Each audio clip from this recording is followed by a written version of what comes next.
जदि आपणक विवाह आगकू हेबाकू रहिछि तेबे विवाहर मीठा स्वाद चाखिबा आगरु आपण एही जिनिस निश्चित भावे करिनियंतु। एहा करिबा द्वारा आपणक वैवाहिक जीवन रे आउ हैरान हेबाकू पड़िबो नाही।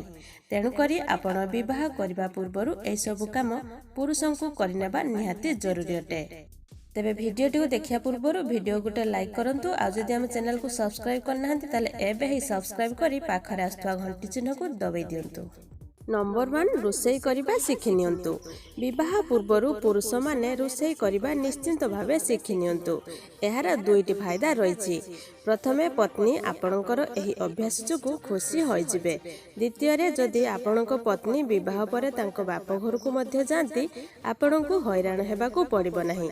एहा आपणक वैवाहिक जीवन उत्तम प्रभाव पकाइबो। तापरे आसुछि आर्थिक स्थिति सुधारी नियंतु। विवाह पूर्वरु पुरुष माने निजर आर्थिक स्थिति सुधारी नियंतु। विवाह परे आपणक उपरे आउ जनकर दायित्व रही थाए। सेथिबाई आर्थिक स्थिति मजबूत हेबा जरूरी। एहा छड़ा आपणक पाखरे असुविधा समय रे किपरि आर्थिक स्थिति मजबूत करिवे ताहा प्लान करि नियंतु।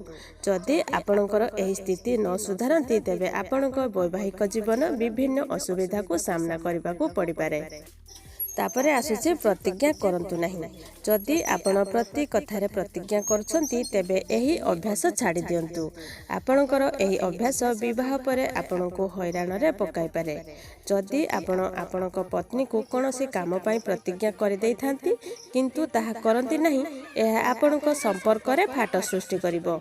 परे आसुछि खर्च कम करंतु। विवाह पूर्वरु आपण खर्च कम किपरि करिवे ताहा शिखि जानतु। अविवाहित हेबा पूर्वरु जदि आपण मन मुताबक खर्च करुथांती तेबे विवाह पूर्वरु एथिरे रोक लगाई दियंतु। विवाह परे आपणक दायित्व बढ़ी जाए तेबे खर्च कम करी किछि संचय करिनियंतु। आशा करछि भिडियोटी आपण मानकु पसंद आस्थिबो। आ भिडियो गुटे लाइक करंतु। आ हम चैनल सहित जुड़ी होई रहबा पई एबे ही सब्सक्राइब करी पाखरे आस्थुआ घंटी चिन्ह को दबाई दियंतु।